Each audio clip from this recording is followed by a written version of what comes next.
Ever thought how a single word can turn your world upside down? Words are like the money of Chatland, and by understanding their meanings, you become rich in your ability to express yourself and understand others. Like magic keys, they open up secret passages to deeper meanings and clearer expressions. Today, we're taking a joyride through the dictionary with 7 such keys: allegedly, outraged, upfront, inkling, condemned, unfounded, and negate. Each one is like a little word superhero, ready to leap into action and turn an ordinary sentence into something extraordinary. Strapped in and ready for this wordy adventure? Let's dive right into our first word. Our first word, allegedly, is a word as slippery as a politician's promise. This sneaky adverb springs from the word allege, which is essentially pointing fingers at someone for doing something shady without enough proof. So when allegedly makes an appearance, it's saying that there's a claim floating around, but proof is playing hide and seek. Picture a news reporter saying, "The suspect allegedly robbed the bank." Translation: the suspect is accused of emptying the bank, while proof is still on its coffee break. This tricky word is a big shot in legal lingo, preserving our innocence until guilt is proven beyond a shadow of a doubt. In everyday chit-chat, allegedly serves a side of skepticism or doubt, like when someone says, "She allegedly the whole chocolate cake by herself." So next time you come across allegedly, you'll know it's not just a word, it's a whole drama in itself. Next up, outraged, a word that's hotter than a jalapeno on a summer day. Now this isn't a term to toss around lightly, folks. Outraged is like the king of anger words, the Godzilla of indignation. It's not just being miffed or peeved. No, you're outraged when you're so mad you could chew nails and spit rust. Imagine a time when you saw something so unfair, it made your blood boil like a hot dog in a microwave, or when someone colored so far outside the lines, they weren't even on the paper anymore. That's when you'd roar, "I'm outraged." It's a word that's got a cape, a superhero stance, demanding justice like a wrestler in the ring. Let's try it in a sentence. She was so outraged when she discovered the company's unethical practices, she could have popped popcorn with her bare hands. Or, the community was so outraged by the decision to close the local hospital, they could have powered a small city with their anger. It's a word with the emotional intensity of a soap opera finale. Now, don't outraged sound like a more dramatic way to express your rage? Next in line, upfront, a word that's as straight as a ruler and has less curves than my grandmother's spaghetti. This word, dear listeners, is not just fascinating, it's as gripping as a thriller novel. Upfront is an adjective, and it's all about being as straightforward as an arrow shot from Robin Hood's bow. It's about not hiding anything, not circling the park, but blurting things out like a parrot who's had too much coffee. Let's pop upfront into a sentence, shall we? Picture this, your buddy tells you, "I appreciate that you were as upfront with me as a nose on a face about not being able to come to my party." Your pal is giving you a thumbs up for your straight-shooter approach about not being able to attend their rave, rather than spinning a yarn or just pulling a disappearing act. The beauty of the word upfront is it holds the power to express honesty and openness, much like a well-lit clear glass house in broad daylight. It's a word that practically cheers us on to be clear and direct, to dodge confusion like it's a rotten tomato, and to build trust sturdier than a Lego fortress in our relationships. So being upfront is about being as honest and open as a 24-hour diner from the get-go. Our fourth word, inkling, is as elusive as a cat in a dark alley. This charming little nugget of a term, fresh out of the Middle English era, refers to the tiniest smidge of knowledge or suspicion. It's like a ghostly whisper of understanding that something fishy might be underway. Let's let inkling strut its stuff. Imagine this.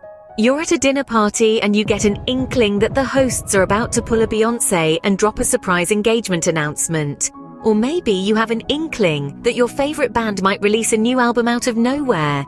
Kind of like when you smell pizza before you see it. It's not a surefire thing, but a tiny intuitive hunch. Inkling can also mean having a vague or faint idea, kind of like seeing a blurry picture. You might say, "I have an inkling of how to solve this puzzle," insinuating that you're starting to see the light at the end of the tunnel, but there's still a good chance you'll trip over something on the way. The magic of inkling is in its subtleness. It's not a mighty roar of a revelation, but rather a gentle poke towards comprehension. So, when you have an inkling, you have a teeny-weeny suspicion or a whisper of a hint about something. Shoveling ahead to condemned, a word that's as heavy as a ton of bricks. This heavyweight champ is a direct import from Latin, and boy does it carry a punch of severe disapproval or criticism. There's nothing subtle about it. Condemned is like a neon sign. You've been judged and found wanting. Picture a rickety old building so unsafe you wouldn't let your pet gerbil live there. That, my friends, is what we call condemned. Likewise, in a court of law, when a verdict of guilt is pronounced, the guilty party is condemned, like being hit by a gavel-wielding judge's version of a knockout punch. But wait, there's more. The application of condemned isn't just limited to falling buildings or stern courtrooms. It's also a favorite in the everyday language Olympics for expressing disapproval. For example, if someone's actions are as popular as a skunk at a garden party, they can be condemned by society. Just remember, condemned is a big gun in the word arsenal. It's not a word to toss around like confetti at a parade. So, condemned is the verbal equivalent of a neon sign flashing severe disapproval or criticism inside. Our last two words, unfounded and negate, are as tricky as a magician's hat trick. Let's dive into unfounded first. Unfounded is an adjective that's like an umbrella with holes. It's supposed to have a strong basis or foundation, but it's got none. It's the kind of word you pull out when someone's spreading rumors as trustworthy as a chocolate teapot. For instance, you might say, the rumors about the company's bankruptcy were as unfounded as a unicorn's existence.